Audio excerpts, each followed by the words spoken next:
Hi friends, मैं आकांक्षा Sharma GK with आकांक्षा में आपका स्वागत करती हूँ। आज हम आधुनिक इतिहास के प्रश्न पढ़ने वाले हैं। ये टेस्ट 15 है एमपीपीएससी प्रीलिम्स टेस्ट सीरीज़, जो कि 50 टेस्ट हैं, 5000 एमसीक्यू है, उनका ये कलेक्शन है। टॉपिक वाइज वस्तुनिष्ठ आपको नहीं मिलते हैं, इसलिए मैंने ये लेके आई हूँ।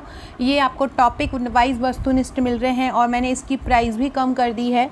तो चलिए स्टार्ट करते हैं। फुल लेंथ टेस्ट है ये 100 वस्तुनिष्ठ का। आज हम पढ़ने वाले हैं टेस्ट 15 का।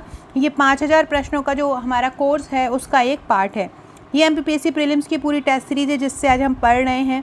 पहले इसकी प्राइस 999 थी, लेकिन अब इसको 50% डिस्काउंट में दिया जा रहा है। 499 में आपको 5000 एमसीक्यू मिल रहे हैं, वो भी टॉपिक वाइज। इसमें आयोग के भी हैं, विज्ञान के भी हैं, पर्यावरण के भी हैं, सूचना प्रौद्योगिकी के भी, robotics, artificial intelligence, cyber security, और चाहे आपका इतिहास हो, चाहे आपका भूगोल हो, चाहे आपका मध्य प्रदेश के कितने सारे टॉपिक हों, सब इसको इसमें कवर किया गया है। करंट अफेयर्स को कवर किया है, खेल कूद को कवर किया है, तो सब कुछ इसमें है। 5000 एमसीक्यू में आप इनको ज़रूर लेके लगाइएगा अगर आपने अभी तक नहीं लिए हैं तो। 499 में आप इसकी कॉपी ये मिल जाएगा आपको। इसके बाद आप 100 और 150 रुपये में आपकी इसकी कॉपी हो जाएगी और आप उसको घर बैठ के बाइंडिंग करा के घर बैठ के प्रैक्टिस कीजिए। 2 से 3 दिन में आपके पूरे एमसीक्यू लग जाएंगे। किस तरह के क्वेश्चन हैं हम आगे देखते हैं। तो चलिए स्टार्ट करते हैं। आज हम आधुनिक इतिहास का टेस्ट 15 पढ़ने वाले हैं। इसी प्रकार के पूरे टेस्ट हैं। टेस्ट 50 तक हैं। हर टेस्ट में 100 प्रश्न हैं। इस प्रकार से टोटल 5000 प्रश्न हैं। पहला क्वेश्चन है, निम्नलिखित में से कौन से अंचल 17वीं शताब्दी में सोरा, नील एवं अफीम के एक साथ उत्पादन के लिए प्रसिद्ध था।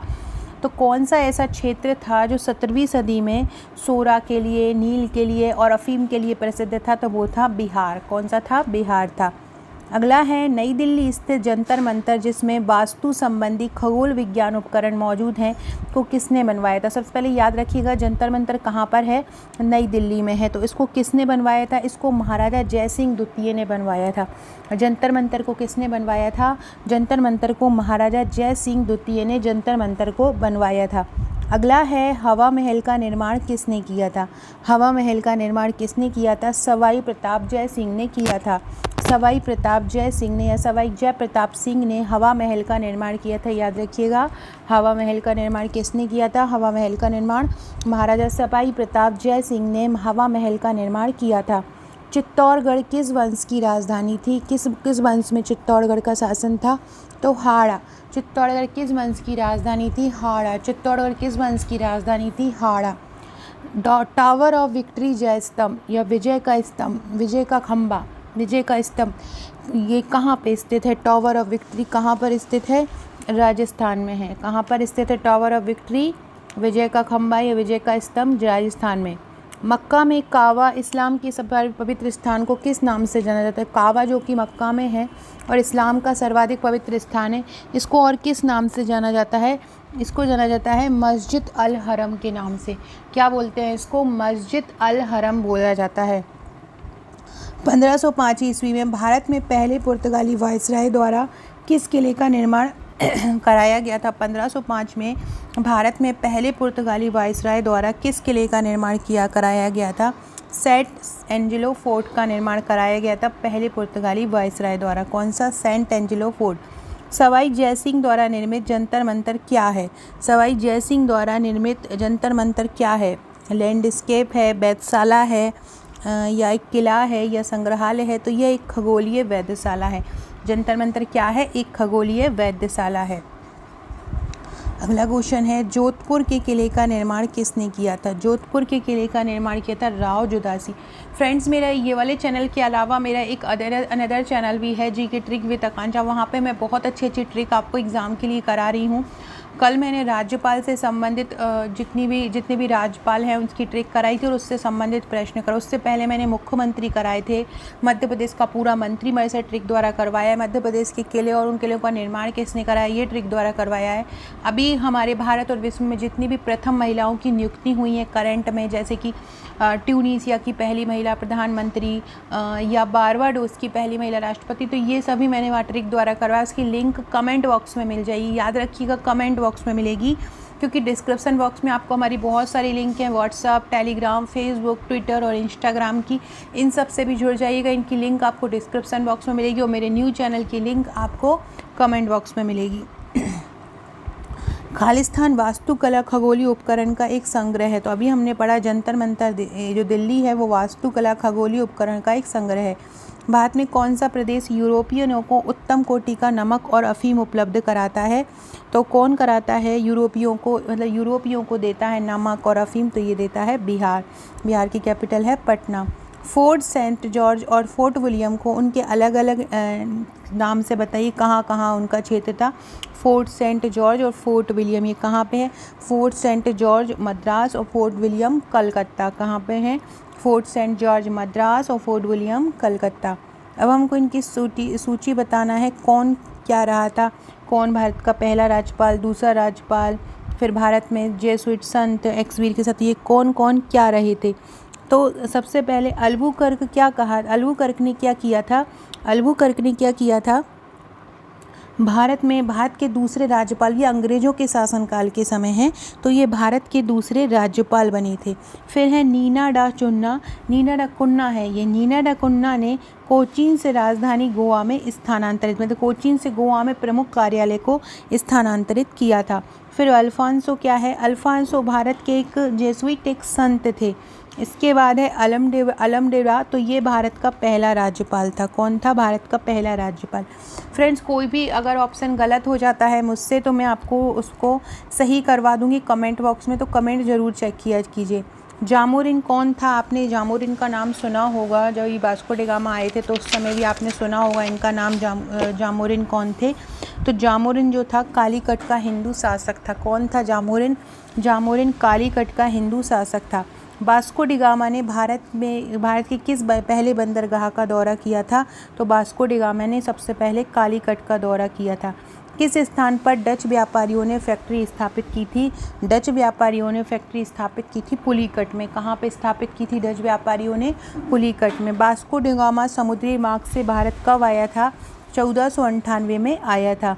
सूरत में अंग्रेज़ों को फैक्ट्री खोलने की आज्ञा देने के लिए फरमान जारी करने वाला पहला मुग़ल सम्राट कौन था जिसने अंग्रेज़ों को फैक्ट्री खोलने की अनुमति दी थी सूरत में? ये भी याद रखिएगा।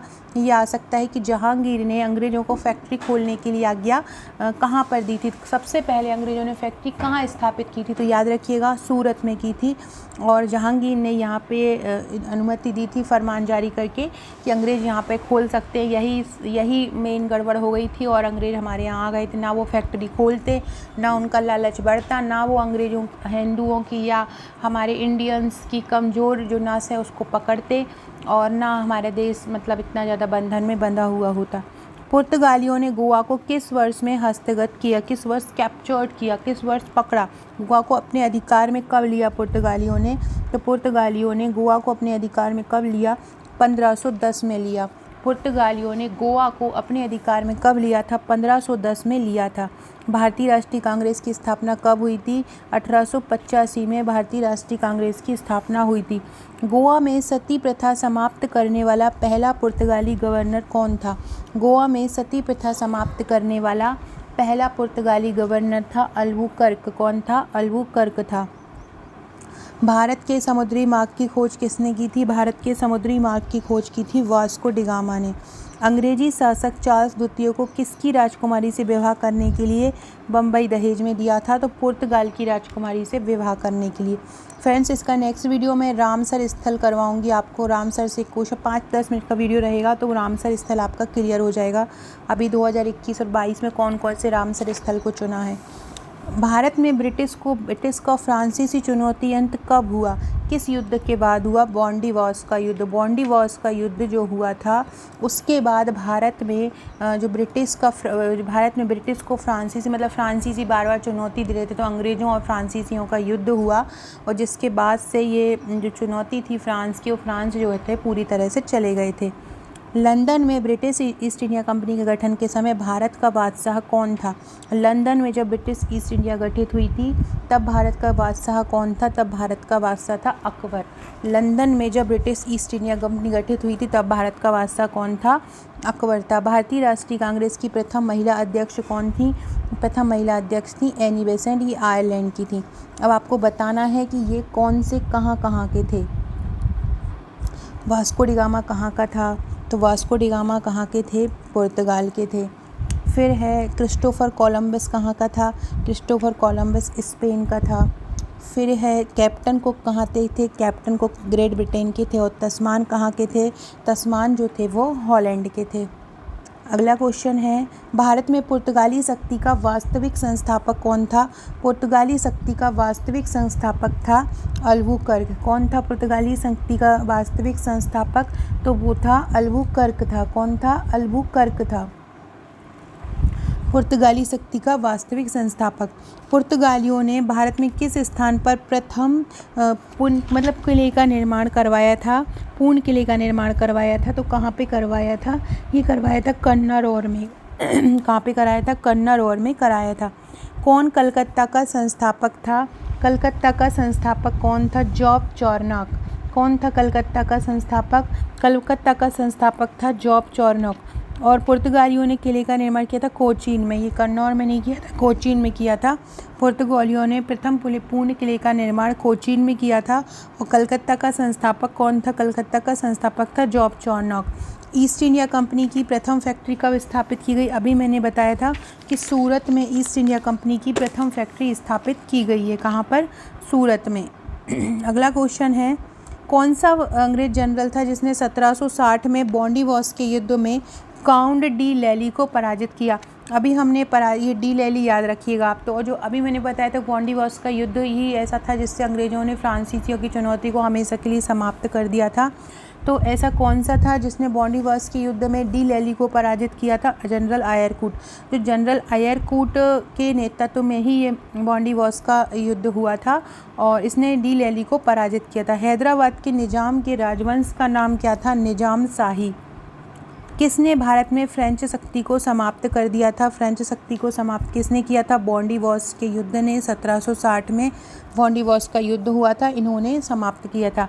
ईस्ट इंडिया कंपनी की प्रथम फैक्ट्री कहाँ स्थापित हुई, बहुत इंपॉर्टेंट क्वेश्चन है। ईस्ट इंडिया कंपनी की प्रथम फैक्ट्री कहाँ स्थापित हुई थी, सूरत में स्थापित हुई थी। फ्रांसीसियों ने किस संधि के द्वारा मद्रास अंग्रेज़ों को वापस लौटा दिया था। कौन सी ऐसी संधि हुई थी जिसमें फ्रांसीसियों ने मद्रास जो था वो अंग्रेज़ों को लौटा दिया था, तो ला सापल की संधि हुई थी 1748 ईस्वी में। इस संधि के द्वारा मद्रास अंग्रेज़ों को वापस लौटा दिया गया था। भारतीय अशांति का जनक किसे कहा जाता है, भारतीय अशांति का जनक किसे समझा जाता है, बाल गंगाधर तिलक। वैलेंटाइन सरोल ने ये कहा। मुग़ल सम्राट हुमायूं का मकबरा कहाँ पर है, हुमायूं का मकबरा दिल्ली में है।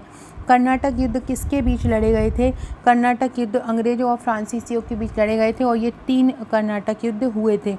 आपको बताना है कि कौन सा कर्नाटक युद्ध कौन सी संधि के तहत ख़त्म हुआ था। प्रथम कर्नाटक युद्ध एक्सला सैपल की संधि से खत्म हुआ था। कौन सा, प्रथम कर्नाटक युद्ध। तृतीय कर्नाटक युद्ध पेरिस की संधि से खत्म हुआ था। द्वितीय कर्नाटक युद्ध एक अनिर्णायक युद्ध था और प्रथम मैसूर युद्ध में ब्रिटिश की हार हुई थी। अगला क्वेश्चन है, अवध का अंतिम नवाब कौन था, अवध का अंतिम नवाब था वाजिद अली खान। अवध का अंतिम नवाब कौन था, वाजिद अली खान। प्लासी का युद्ध कब लड़ा गया था, 1757 में।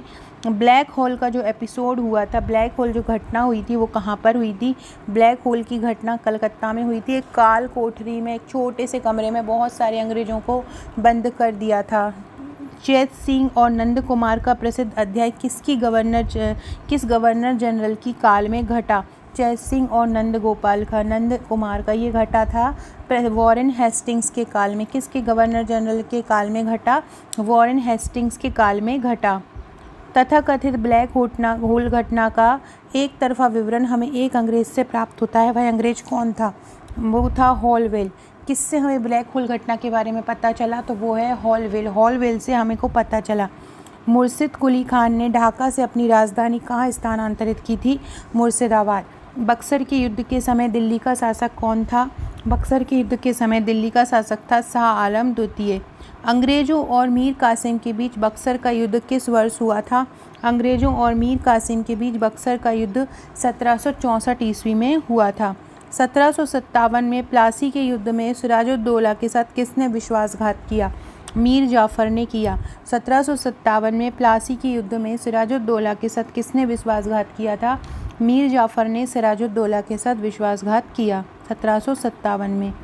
प्लासी की लड़ाई किस नदी के तट पर हुई थी, प्लासी की नदी जो लड़ाई हुई थी वो किस नदी के तट पर हुई थी। ये ऊपर वाला जो एक क्वेश्चन करवाया है वो ज़रूर याद रखिएगा कि 1757 में प्लासी के युद्ध में सिराजुद्दौला के साथ किसने विश्वासघात किया? मीर जाफ़र ने किया। प्लासी की लड़ाई भागीरथी के तट पर हुई थी। ब्रिटिश द्वारा प्लासी का युद्ध किसके नेतृत्व में लड़ा गया? ब्रिटिश द्वारा प्लासी का युद्ध रॉबर्ट क्लाइव के नेतृत्व में लड़ा गया। भारत में ब्रिटिश साम्राज्य का संस्थापक कौन था? रॉबर्ट क्लाइव भारत में ब्रिटिश साम्राज्य का संस्थापक था। किसे स्वर्ग से उत्पन्न सेना नायक कहा गया? स्वर्ग से उत्पन्न सेना नायक किसको कहा गया? रॉबर्ट क्लाइव को। रॉबर्ट क्लाइव को स्वर्ग से उत्पन्न सेना नायक कहा गया।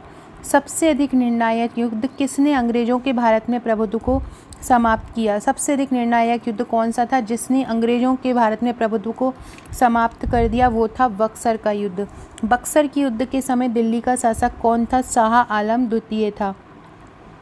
18वीं सदी में है ये। 18वीं सदी में भारत में लड़े हुए युद्धों का क्रम बताइए। तो सबसे पहले लड़ा था अंबर युद्ध, फिर आया था प्लासी युद्ध 1757 में, फिर वांडीवास आया था 1760 में, और फिर बक्सर युद्ध आया था।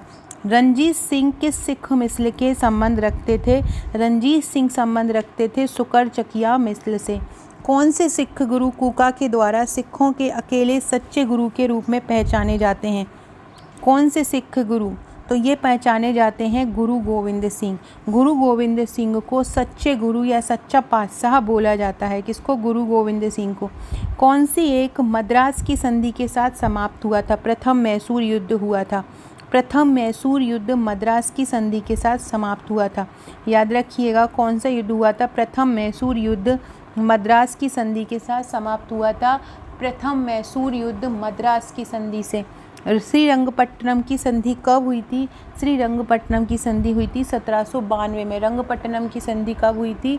1792 में हुई थी। यूरोपीय नमूने के सैनिक प्रशिक्षण का सूत्रपात करने वाला पहला देसी राज्य कौन सा था? मैसूर था, जिन्होंने सबसे पहले सैनिक प्रशिक्षण लिया अंग्रेजों का। गुरु नानक का उत्तराधिकारी कौन बना था? गुरु नानक के उत्तराधिकारी बने गुरु अंगद। टीपू सुल्तान को कहाँ का शेर बोला जाता था? मैसूर का।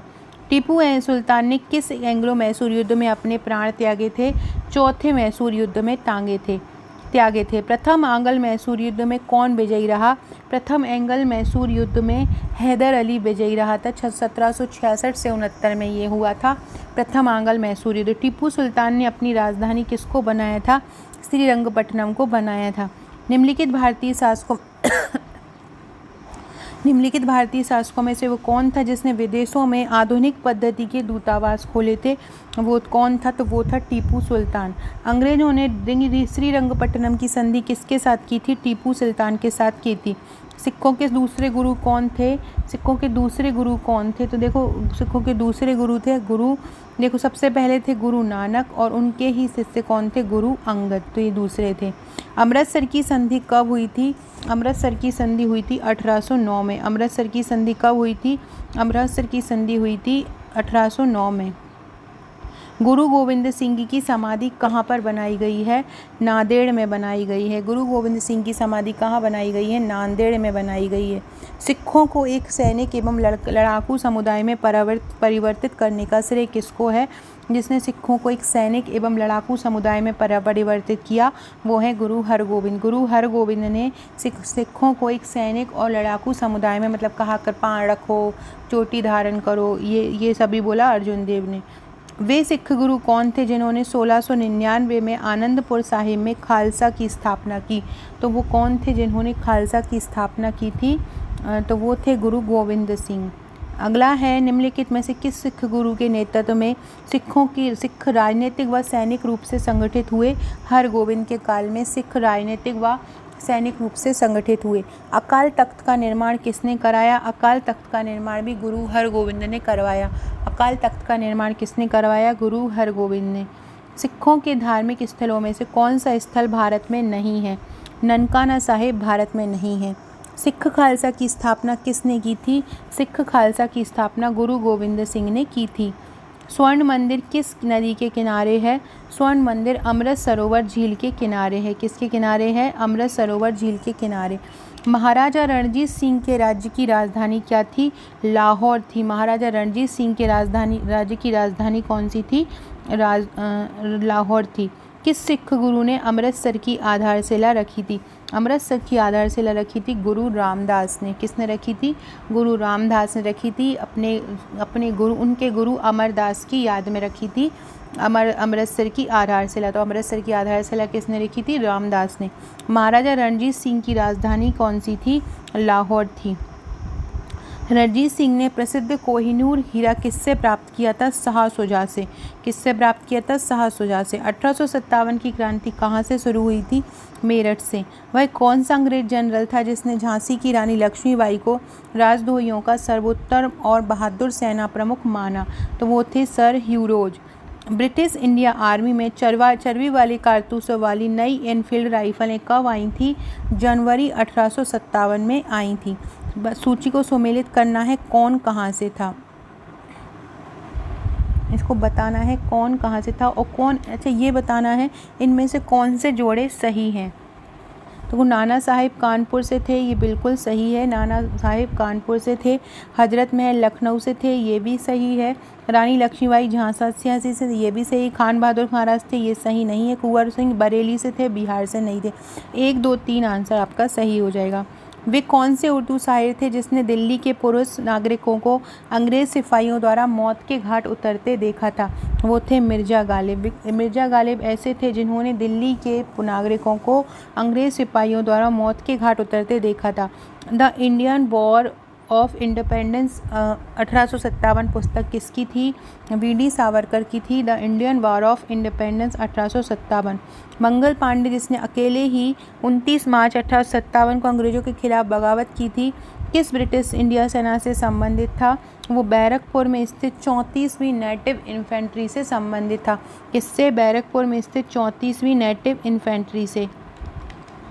1857 की क्रांति के समय गवर्नर जनरल कौन था? 1857 की क्रांति के समय गवर्नर जनरल था लॉर्ड कैनिंग। कौन था 1857 की क्रांति के समय? लॉर्ड कैनिंग था। रानी लक्ष्मीबाई की समाधि कहाँ पर है? ग्वालियर में है, और इनका जो जन्म हुआ था वो वाराणसी में हुआ था। अब इसमें से आपको बताना है, इसमें सही कूटों से अपन को उत्तर चुनना है। तो कुंवर सिंह क्या था? कुंवर सिंह पुबैन के राजा द्वारा मारा गया था कुंवर सिंह। नाना साहेब अंग्रेज़ों से लड़ते हुए अवध में मृत्यु हो गई थी। नाना साहेब की अंग्रेज़ों से लड़ते हुए अवध में मृत्यु हो गई थी। सॉरी, नाना साहेब जो है नेपाल भाग गए थे। नाना साहब क्या हुआ था? नेपाल भाग गए थे, और वक्त खान की मृत्यु अंग्रेज़ों से लड़ते हुए अवध में हो गई थी। अगला है मौलवी अहमद उल्ला। देखिए एक बार और मैं बता देती हूँ, कुछ कन्फ्यूज़न हो गया है मुझे। कुंवर सिंह जो थे वो कुंवर सिंह चोट के कारण इनकी पैतृक निवास में मृत्यु हो गई थी। किसकी? कुंवर सिंह की। दूसरा था नाना साहब, तो नाना साहब नेपाल भाग गए थे। वक्त खान जो था वो अंग्रेज़ों से लड़ते हुए अवध में मारा गया था। फिर है मौलवी अहमदुल्ला, इसको पुबैन के राजा द्वारा मारे गए थे। और रानी लक्ष्मीबाई की अंग्रेज़ों से लड़ते हुए ग्वालियर में मृत्यु हो गई थी। तो इस प्रकार से याद रख, कुंवर सिंह चोट के कारण पैतृक निवास में मृत्यु हो गई थी। नाना साहब नेपाल चले गए थे। वक्त खान अंग्रेज़ों से लड़ते हुए अवध में मृत्यु हो गई थी। रानी लक्ष्मीबाई की अंग्रेज़ों से लड़ते हुए ग्वालियर में मृत्यु हो गई थी। मंगल पांडे के बारे में इनमें से कौन सा कथन सही है? मंगल पांडे के बारे में कौन सा कथन सही नहीं है? यह बरहामपुर स्थित 19वीं इन्फेंट्री में सिपाही था, ये गलत है। मार्च 1857 में उसने अकेले विद्रोह किया था तथा 2 अंग्रेजी अधिकारियों को मार दिया था, ये भी सही नहीं है। परिस्थिति की आशाहीनता महसूस करने का तो उसने हत्या करने का निरर्थक प्रयत्न किया था। अंग्रेज़ों ने उसे फांसी दे दी थी। ये आंसर बिल्कुल सही हो जाएगा। अगला क्वेश्चन है, सर्वप्रथम किसने 1857 के विद्रोह को भारत का प्रथम स्वतंत्रता संग्राम कहा था? 1857 के विद्रोह को भारत का प्रथम स्वतंत्रता संग्राम कहा था वीडी सावरकर। किसको कहा था? वीडी सावरकर को कहा था? बी डी सावरकर ने कहा था। 1857 के विद्रोह को भारत का प्रथम स्वतंत्रता संग्राम। 1857 की क्रांति के निम्नलिखित में से किसका नाम रामचंद्र पांडुरंग था? तो तात्या टोपे का था। नाना साहब का कमांडर इन चीफ कौन था? नाना साहब का कमांडर इन चीफ था तात्या टोपे। मंगल पांडे को फांसी कब दी गई थी? मंगल पांडे को फांसी दी गई थी 8 अप्रैल 1857 को। मंगल पांडे ने कहाँ विद्रोह किया था? बैरकपुर में किया था। 1857 के विद्रोह को भारत के प्रथम स्वतंत्रता संग्राम की संज्ञा किसने दी थी? बी डी सावरकर ने दी थी। भारत के प्रथम स्वतंत्रता संग्राम का मुख्य तात्कालिक कारण क्या था? अंग्रेजों का धर्म में हस्तक्षेप का संदेह। प्रथम स्वतंत्रता संग्राम मतलब 1857 का तात्कालिक कारण क्या था? प्रथम स्वतंत्रता संग्राम का तात्कालिक कारण था अंग्रेजों का धर्म में हस्तक्षेप करना।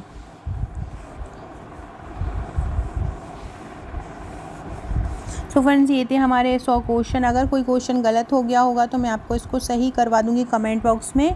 इसके अलावा वीडियो अच्छी लगी हो तो लाइक शेयर सब्सक्राइब जरूर कीजिएगा। अगर आप ये लेना चाहते हैं टेस्ट सीरीज़ तो आप मुझे व्हाट्सअप कीजिएगा। Okay friends, thank you.